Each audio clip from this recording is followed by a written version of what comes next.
انہوں نے اپنے بیسٹ ڈبیٹر کو بھیجا ہوگا اور اس ڈبیٹر کا جواب جو ہے نا وہ اسی میدان میں دینا ہے جس میدان میں وہ مقابلہ کرنے آیا ہے. وہ کیا لڑنے آیا ہے؟ نہیں. ورنہ اللہ تعالیٰ ادھر اس کا حکم دیتے جہاد کا، یا کوئی صحابی اٹھ کے ان کو حکم دیتا، اللہ کے رسول کہتے ذرا ان کی گردن اڑاؤ، قرآن کے اوپر سوال اٹھا رہے ہیں. ایسا تو نہیں ہوا، کیونکہ وہ عقل کے میدان میں مقابلہ کرنے آئے تھے. تو اللہ تعالیٰ نے ان کو اسی میدان میں نہ صرف جواب دیا ہے بلکہ ایسا جواب دیا ہے کہ وہ پانی بھی جب پی رہے ہوں گے ہاتھ کانپ رہے ہوں گے ان کے. السلام علیکم، میرا نام زین ہے اور آج ہم پارٹ 4 کور کرنے جا رہے ہیں یوسف علیہ السلام کی سیریز کا جو ہماری چل رہی ہے. اچھا، لاسٹ ٹائم ہم نے کور کیا تھا یعقوب علیہ السلام نے 2 باتیں کرنی تھی اپنے بیٹے یوسف علیہ السلام سے. تو ایک بات ہم کور کر چکے ہیں، دوسری بات آج ہم انشاءاللہ کور کریں گے. لیکن اس سے پہلے میں تھوڑا سا ایک اس کا پریفیس دوں گا، کیونکہ یہ آیت تھوڑی سی کمپلیکیٹڈ ہے تو اس میں انٹرسٹ بنائے رکھنا تھوڑا سا مشکل ہے. تھوڑا سا آپ بھی کوپریٹ کر لیں اور میں کوشش کروں گا کہ جتنا اس کے اندر انٹرسٹ بنائے رکھوں، کیونکہ تھوڑا سا کمپلیکیشن ہے. اس کے بعد جو ایک میسج ریٹیو ہو رہا ہے اور جو ایک پورا سینیریو آ رہا ہے نا وہ اتنا انٹرٹیننگ ہے کہ میں بتا نہیں سکتا. شاید قرآن کا وہ روپ ہے جو آج تک ہم میں سے کسی نے بھی نہیں دیکھا تھا. میں نے بھی جب پہلی دفعہ دیکھا تو میں بڑا امیز ہوا تھا کہ یہ کبھی اس پرسپیکٹیو سے ہم نے قرآن پہ غور ہی نہیں کیا. تو خیر، دوسری آیت جو شروع ہو رہی ہے وہ میں پڑھ لیتا ہوں. وَكَذَلِكَ يَجْتَبِيكَ رَبُّكَ وَيُعَلِّمُكَ مِن تَأْوِيلِ الْأَحَادِيثِ. اچھا، اس کا جو ترجمہ ہے وہ یہ کہ اس طرح سے تمہارے رب نے تمہیں چوز کیا ہے یا تمہیں سلیکٹ کیا ہے اور وہ تمہیں سکھا رہا ہے باتوں کے پیچھے کی تعبیر یا حکمت کہہ لیں کہ باتوں کے پیچھے کیا حکمت ہے وہ تمہیں سکھا رہا ہے، اور اس طرح سے وہ اپنی نعمت تم پہ تمام کرے گا. اچھا، اس کا سیدھا ترجمہ تو یہ نکلتا ہے، کمپلیکیٹڈ ہے تھوڑا سا، اس کو میں کوشش کرتا ہوں کہ تھوڑا سا بریف کر دوں. اچھا، یجتبیک ربک کا اس کا مقصد یہ ہے کہ اس طرح سے تمہارے رب نے تمہیں سلیکٹ کیا ہے. اچھا، سلیکشن کے لیے جو یہاں پہ لفظ استعمال ہوا یجتبی کا، اس کے علاوہ اور 2-3 لفظ جو استعمال ہو سکتے تھے. یہ نکلا ہے اجتباء سے، اس کی جگہ استفاء بھی ہو سکتا تھا، اختیار بھی ہو سکتا تھا، اور بھی 2-3 لفظ ہیں. تو اجتباء کا جو مطلب نکلتا ہے نا گہرائی میں اگر ہم جا کے دیکھیں تو اس کا مطلب یہ ہے کہ جس تمہارا سلیکشن کا جو کرائیٹیریا ہے نا وہ تمہاری کوالیفیکیشن ہے، تمہاری کیپیبلٹی ہے. مطلب یہ کہ اس رول کے لیے تم سے زیادہ بہتر انسان کوئی نہیں تھا، تو جو تمہیں دیا گیا ہے اس کے پیچھے حکمت یہ ہے کہ تم ہی اس کے لیے ڈیزائن ہوئے اور تم میں اللہ نے کیپیبلٹی رکھی ہے. تو یہ لفظ استعمال ہوا. یعقوب علیہ السلام نے بیٹے یوسف علیہ السلام سے کہہ رہے ہیں کہ اس طرح اللہ تعالیٰ نے تمہیں سلیکٹ کیا ہے، تمہیں چوز کیا ہے. اچھا، وَيُعَلِّمُكَ مِن تَأْوِيلِ الْأَحَادِيثِ، اور وہ تمہیں سکھا رہا ہے باتوں کے پیچھے کی حکمت.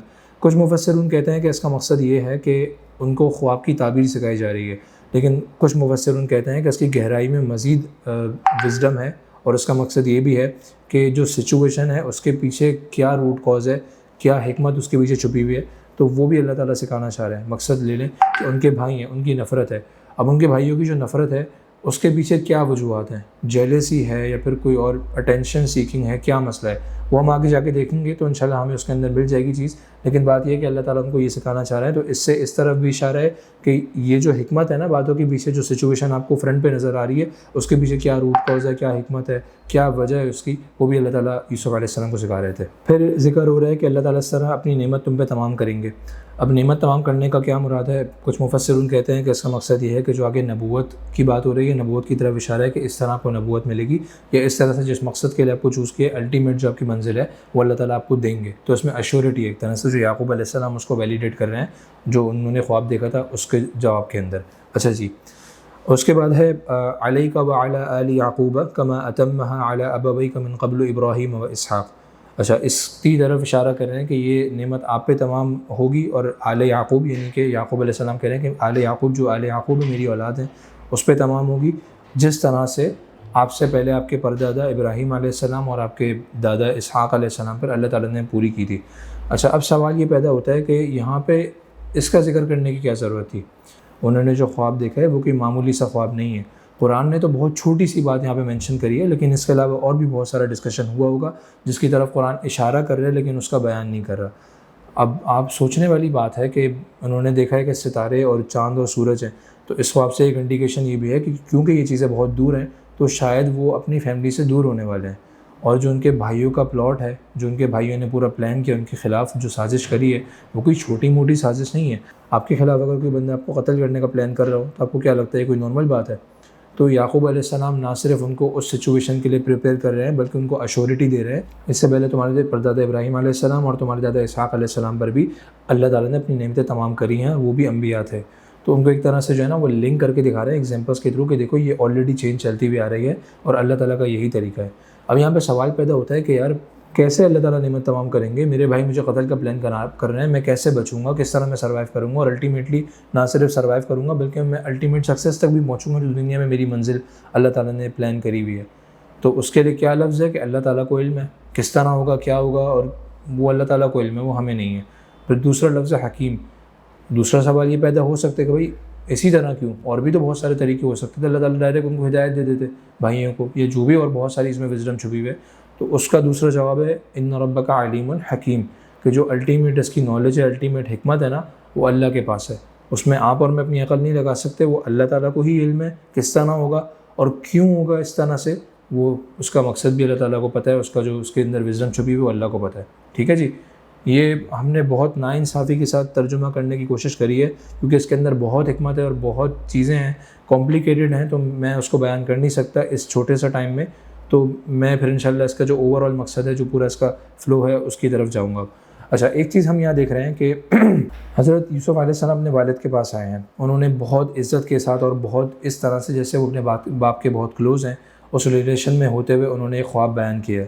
پھر یعقوب علیہ السلام جو کہ ان کے والد ہیں، وہ کس طرح سے ان کو رپلائی کر رہے ہیں، کس طرح سے ان کا جواب دے رہے ہیں، وہ ہم نے ڈسکس کیا تھا لاسٹ ویڈیو میں کہ میرے پیارے بیٹے، اور پھر ان کو پوری بات سکھا رہے ہیں، تو ان کو پورا جو ان کا آنے والا فیوچر ہے اس کے بارے میں آگاہ کر رہے ہیں، ان کو چیلنجز بھی بتا رہے ہیں کہ تمہارا دشمن کون ہے، شیطان تمہارا الٹیمیٹ دشمن ہے، وہ پوری کوشش کرے گا کہ تمہارے خلاف پلان آؤٹ کرے، لیکن تمہارے رب نے تمہیں چوز کیا ہے۔ تو ایک طرح سے یہ شیطان ورسز اللہ تعالیٰ خود اپنے آپ کو پلیس کر رہے ہیں کہ ایک طرف تو شیطان کے پروپیگنڈے ہیں، وہ تو پلان کر رہے ہیں، لیکن اس طرف تمہارے رب نے تمہیں چوز کیا ہے، تو ذرا دیکھ لو رائیول کون ہے، تمہارا رب جو ہے نا وہ تمہاری سپورٹ میں ہے۔ تو ان کو ایک طرح سے تسلی دی جا رہی ہے کہ اس میں پریشان ہونے والی کوئی بات نہیں، یہ اللہ کا پلان ہے، ٹھیک ہے۔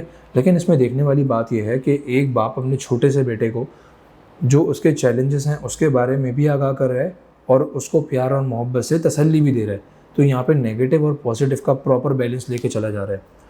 اس سے ہمیں کیا سبق ملتا ہے کہ ہمیں جب اپنے بچوں کو پریپیئر کرنا ہے تو ہمیں آئیدر سائڈ نہیں رہنا، نہ ہمیں صرف ان کو کہ چلو سختی سے، کچھ لوگوں کا یہ آئیڈیا ہوتا ہے کہ شاید اپنے بچوں کو اگر ہم سختی سے اور بالکل مطلب کڑک ہو کے نہیں تربیت کریں گے نا ان کی، تو وہ شاید فیوچر کے لیے ریڈی نہیں ہوں گے۔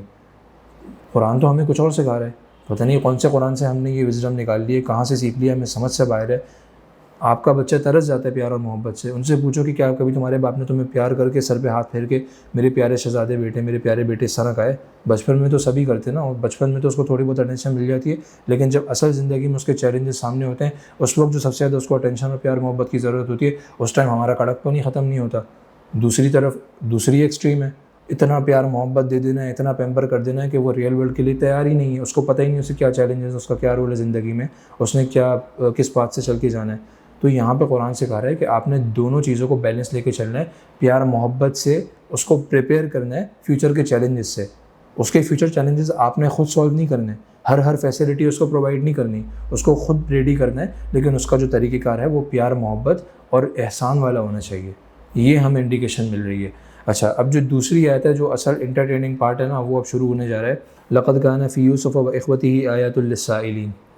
اب اس کا ترجمہ میں کر دیتا ہوں، لیکن پھر ہم اس پہ غور کریں گے کیونکہ اصل مزہ ہمیں غور و فکر کرنے پہ آئے گا۔ اس کا مقصد یہ بنتا ہے، بے شک یوسف علیہ السلام اور ان کے قصے کے اندر نشانیاں ہیں سوال کرنے والوں کے لیے۔ اب اس کے اندر ذرا ہم سچویشن سمجھتے ہیں، تھوڑا سا ایک پیچھے جاتے ہیں۔ یہودی آئے ہیں اللہ کے رسول سے سوال کرنے کے لیے، صحیح ہے نا، ان کا مقصد کوئی اچھا مقصد نہیں ہے، وہ پورا پلان آؤٹ کر کے آئے ہیں، اور نہ صرف پلان آؤٹ کر کے آئے ہیں بلکہ انہوں نے اپنے بہترین بندوں کو اور بہترین جو ڈیبیٹ کرنے والے ہوتے ہیں نا، جن کو کمیونیکیشن کی سائیکالوجی پتہ ہوتی ہے، جن کو پتہ ہوتا ہے اگلے کو جو ہے صحیح ہونے کے باوجود کس طرح ڈیگریڈ کرنا اور کس طرح اس بیچارے کو اپنی ہی سوچ پہ اور اپنے ہی جو اس کا ایک آئیڈیا ہے اس پہ سوچنے پہ مجبور کر دینا ہے، ایسے ایکسپرٹ لوگوں کو انہوں نے بھیجا ہوگا، کیونکہ ان کو پتہ ہے جو اللہ کے رسول کا کلام ہے جس کو سن کے لوگ مسلمان ہو رہے ہیں وہ کوئی معمولی کلام نہیں ہے، تو اس کو ذرا اس کو ڈیبیٹ کرنے کے لیے نا اپنے بہترین بندوں کو بھیجو۔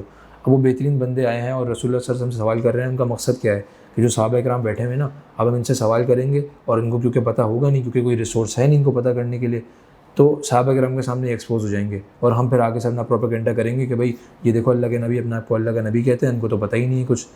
تو اس مقصد سے وہ آئے ہیں۔ اللہ تعالیٰ نے نہ صرف یہ پورا قصہ ان کی زبان کے تھرو کہ کیا قصہ ہے، اتنی زیادہ گہرائی میں جا کے کہ ایک کمرے کے اندر بات ہو رہی ہے، باپ اور بیٹا بات کر رہے ہیں جو کہ سینکڑوں سال پہلے ہوئی تھی، اور کوئی وجہ نہیں بنتی کیونکہ آپ کے سامنے نہیں ہوئی وہ بات، اور رسول اللہ اس طرح اس کو بیان کر رہے ہیں جیسے وہ وہاں اس وقت نہ صرف موجود ہوں بلکہ انہوں نے پوری کنورسیشن ریکارڈ کری ہو، کون سا لفظ استعمال ہوا تھا، کون کون سے ایموشنز اس وقت اس بات چیت کے اندر انوالو تھے، نہ صرف ان الفاظ کو، ان ایموشنز کو بیان کیا ہے اتنی گہرائی میں جا کے.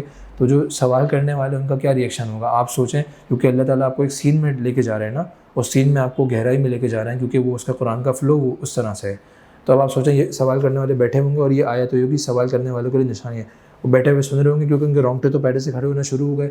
جس مقصد سے وہ آئے تھے وہیں پہ ان کی بے عزتی شروع ہو گئی نا، کیونکہ ان کو بات تو پتہ ہے، نہ صرف پتہ ہے بلکہ اتنی ڈیپتھ میں پتہ ہے جتنا ان کو خود نہیں پتہ.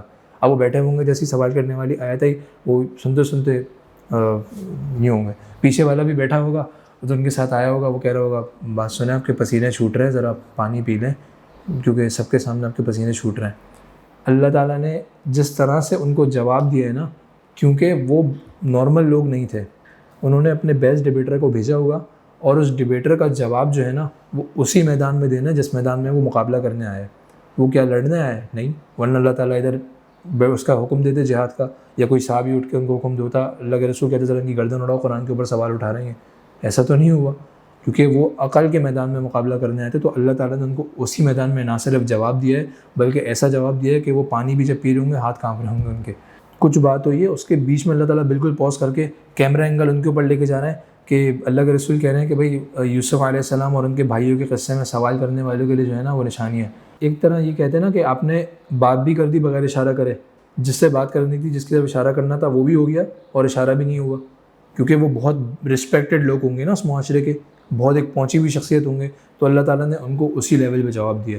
لیکن اللہ تعالیٰ نے اس کے اندر اور بہت ساری گہرائیاں چھپائی ہوئی ہیں. ایک مقصد سائلین سے سوال کرنے والوں سے یہ بھی نکلتا ہے کہ اس اسٹوری میں جو نشانی ہے نا وہ صرف سوال کرنے والوں کے لیے ہیں. ایک تو نیگیٹو میننگ ہے نا، ایک تو اس کا جواب دیا گیا ہے، لیکن دوسرا اس میں سے یہ بھی حکمت نکلتی ہے، میسج نکلتا ہے کہ جب تک آپ کے ذہن میں سوال نہیں اٹھیں گے نا، اس قصے کے اندر جو نشانیاں ہیں وہ آپ کے لیے کھلتی نہیں جائیں گی. اب ہمارے یہاں کیا ہوتا ہے کہ دو گروپ بنے ہوئے ہیں، ایک بالکل ایکسٹریم پہ ڈینائی کر دیتا ہے کہ بھائی سوال ہونے ہی نہیں چاہیے. اس کا اختلاف تو قرآن کے اندر خود آ گیا. آپ کی جو بات ہے اس کے کانٹراڈکشن کے اندر جو قرآن ہے اس کا میسج ہے، جب تک میرے ذہن میں سوال ہی پیدا نہیں ہوں گے میں قرآن پہ تدبر کس طرح کر سکتا ہوں. اللہ تعالیٰ شکوہ کر رہے ہیں کہ افلا یتدبرون القرآن ام علی قلوب اقفالها، کہ تم قرآن پہ تدبر کیوں نہیں کرتے؟ کیا تمہارے اپنے دلوں پہ اپنے تالے پڑے ہوئے ہیں؟ تالا جو ہے وہ ہم نے خود لگایا، اللہ کی طرف سے نہیں آیا. تو اس کا مقصد یہ ہے کہ سوال اٹھانا قرآن کو جاننے کے لیے اور قرآن کے مقصد کو سمجھنے کے لیے، قرآن کے لیے سوال اٹھانا اس میں کوئی حرج نہیں ہے. اس کی دعوت اللہ تعالیٰ خود دے رہے ہیں، عقل کا استعمال کرو، تدبر کرو. کون سا ایسا تدبر ہے، کون سی ایسی عقل ہے جو بغیر سوال کے پوری ہو سکتی ہے؟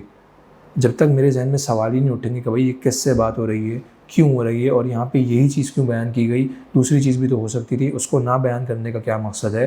ہم یہ دیکھیں گے کہ مفسرون نے جنہوں نے اپنی زندگیاں اس پہ لگا دی ہیں انہوں نے کیا حکمت اس میں سے نکالی ہے. پھر ہم دوسرے مفسرون کو پڑھیں گے کہ انہوں نے کیا حکمت نکالی ہے.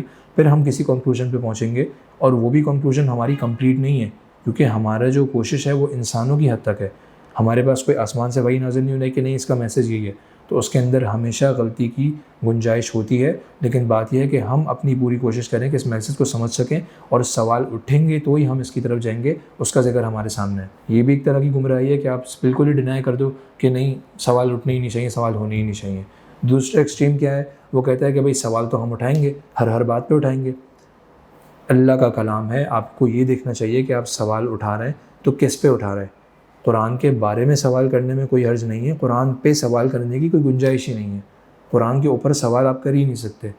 آپ کی ایک چھوٹی سی عقل ہے، جو کلام جس کے اوپر آپ کو سوال اٹھا رہے ہیں، جو دین اللہ کی طرف سے آیا اس پہ سوال اٹھا رہے ہیں، تو آپ ذرا یہ دیکھ لیں کہ آپ کس کے اوپر سوال اٹھا رہے ہیں، کس کی حکمت پہ اور کس کے بھیجے ہوئے کلام پہ سوال اٹھا رہے ہیں. تو ہمیں بیلنس رکھنا چاہیے کہ اللہ تعالیٰ نے جو اصل میسج کیا ہے، ہمارا مقصد اس اصل میسج کو سمجھنا اور اس کے اندر جو میسج چھپا ہوا ہے، جو حکمت چھپی ہوئی ہے، اس کو لینا اور اس کو حاصل کرنا ہونا چاہیے. نہ صرف کہ ہم اپنی عقل کو قرآن کے مخالف لا کے کھڑا کر دیں کہ بھائی ہمیں تو نہیں بات سمجھ آ رہی، ہم تو نہیں مانتے، یہ کیوں ہوا، یہ کیسے ہوا، ہم تو نہیں مانیں گے اس کو. تو اس کی کوئی گنجائش نہیں ہے. سوال آپ کریں بالکل، لیکن آپ کا مقصد خیر ہونا چاہیے، شر نہیں ہونا چاہیے. اگر آپ شر کی طرف کریں گے تو وہ سیدھی گمراہی ہے، یہ کوئی عقل والوں کی بات نہیں ہوتی. آج کے لیے اتنا ہی. انشاءاللہ اب کل سے جو شروع ہونے والا ہے نا وہ بہت انٹرسٹنگ ہے.